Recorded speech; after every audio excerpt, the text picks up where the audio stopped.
Hey, I'm Ryan from GMB. In today's tutorial, I'm going to show you 3 movements. We're going to use that to focus on the experience of play.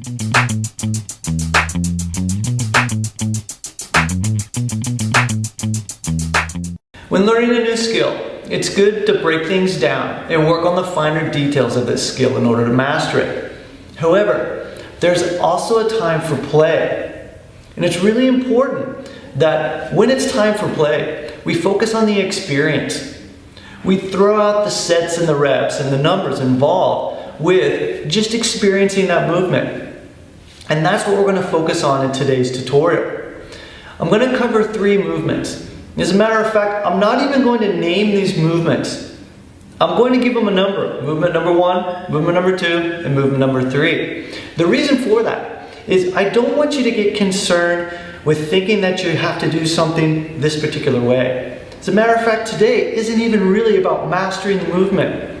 It's about getting in there, exploring the movement, experiencing the movement, and letting your body go. Just having fun with it. Let's go ahead and get on with the tutorial. Our first movement will have us start with both of our hands and our feet on the ground. You put your hands and your feet about shoulder width apart.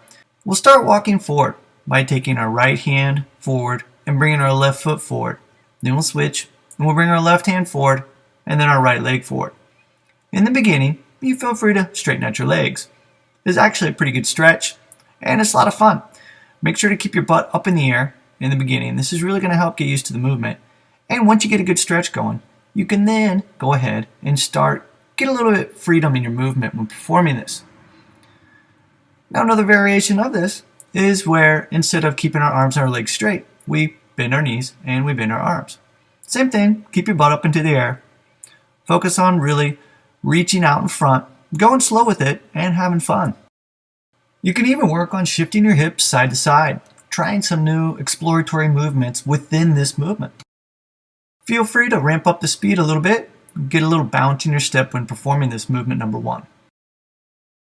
Movement number 2 works off of movement number 1. And in movement number 2, we're going to work on bringing an arm and a leg up off the ground and holding it for just a second. Bring your right hand up and your left leg up, then switch, bring your left hand up and your right leg up. Now in the beginning, feel free to put your heel on the ground if you need to for balance. This is going to help you. But then you can start working on hopping from side to side. This is a lot of fun, and it's actually pretty challenging. Once you get good at it, take it up another level. See how fast you can do it. This is definitely something that you can have a lot of fun with. And if you want a good challenge, work on holding this before you transition into the next side. It can be pretty tough. But don't limit yourself to just these movements for movement number 2. See what else you can come up with.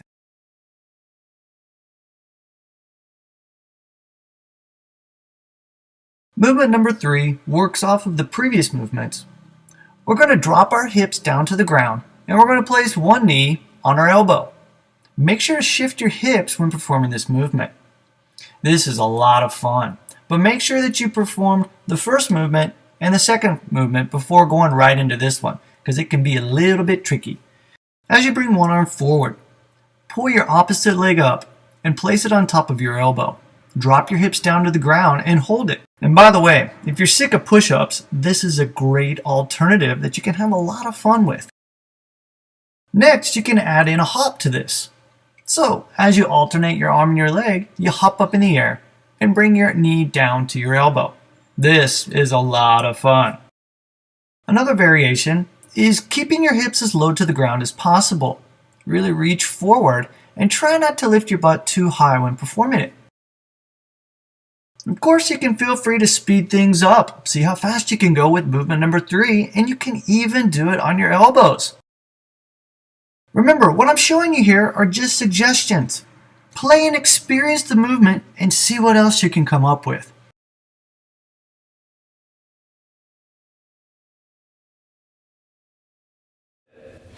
That's it for today's tutorial. No sets and no reps. Just get out there and experience having fun and playing with the movements.